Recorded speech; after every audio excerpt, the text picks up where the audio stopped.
Hi everyone, in today's video, I'm going to be discussing how to have the conversation with your boss when it comes time to quit your job. It's a very important day. It's a big day. It's nerve-wracking. I've done it. I've done it a couple of times. I'm going to give you some tips on how you can get through this because it's not an easy thing to do. Before we get started, I just want to invite you to please subscribe to our channel and hit the notification bell so that you never miss a W2 Prison Break video. The other thing I'm going to ask you to do or inform you of is that we do have a podcast, the W2 Prison Break Show. We put all of the episodes on our YouTube channel. If you prefer to listen, you can subscribe on Apple Podcasts or Spotify, Google. It's everywhere. So please check that out because we are putting out one episode per week, and we're discussing all the different trials and tribulations or all the difficulties that are associated with trying to leave your job and start the business of your dreams or switch careers into something that you're more passionate about. Okay, so back to the discussion. How do you have this conversation with your boss? Like you've come to the point where you are now ready to leave. You've started your own business or you've found your passion and you're going to create a business around that, or you have a new career and you're excited about it, but you have this thing that you have to do, which most people dread doing. Unless it's a terrible situation, then maybe it's not that difficult. But for me, and I think this is true for a lot of people, I was with the same company for 17 years. And I had the same bosses for the entire time. So I had they had become my friends essentially. They were my superiors, but we had been together for that long. So it was a very, very stressful situation for me. I did not want to tell them that I was leaving. And a couple things were going on there that I want to share with you that I later realized. Number one, and this is not to demean you in any way possible, life is going to go on without you. Okay. The company is not going to go out of business because you left.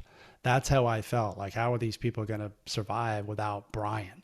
And that I was projecting onto the conversation, like, what are they going to do? I feel bad. They're going to have to replace me. Like, the companies have to replace people all the time. It's part of being in business. You as a new business owner are going to have to do this same exact thing. So don't sweat that. Get over yourself. They're going to be fine. So the second thing that you really need to be looking at is don't put it off. Like, it's a difficult thing that you have to do. You have to have this conversation. I would try scripting it out. I actually wrote out what I wanted to say and I kind of rehearsed it a few times because I didn't want to be stumbling over my words. I was super nervous. Like, I picked up the phone a few times and hung up and I didn't do it. So gather yourself, write down what you want to say, script it out, maybe say it out loud a few times or how many ever times it feels comfortable.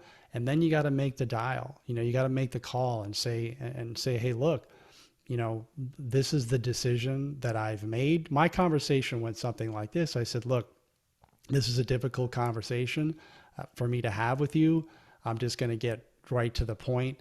I'm putting in my resignation. I'm leaving the company and here's what I'm doing. I'm starting my own business. I'm following my passion and it's just time for me to do something different. And I had thought that was going to be like a terrible thing for them to accept. And the opposite happened because I thought, they were going to try to convince me to stay. None of that happened. They said, look, we're happy for you. We understand. We're obviously sad to see you go, but we understand.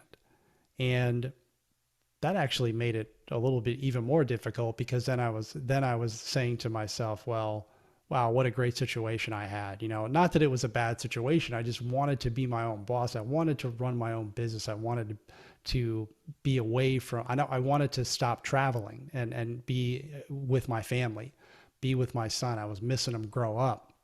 So I had to get out of that situation.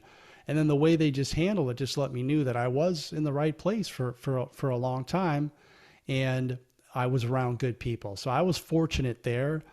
But you really do just have to have the conversation. Just almost treat it, if it's going to be difficult for you, just treat it like a business transaction. Okay. Like, look, this isn't where I want to be anymore.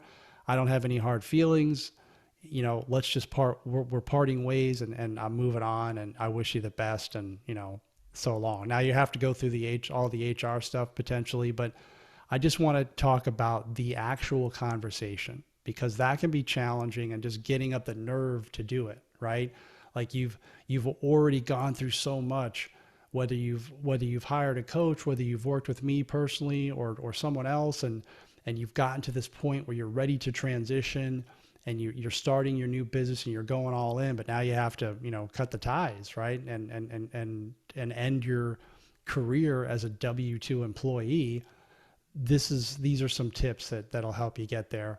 And I do hope you find that helpful. If you want to have a personal conversation with me about, any further details about that, I'd be happy to speak with you. You can leave your comments.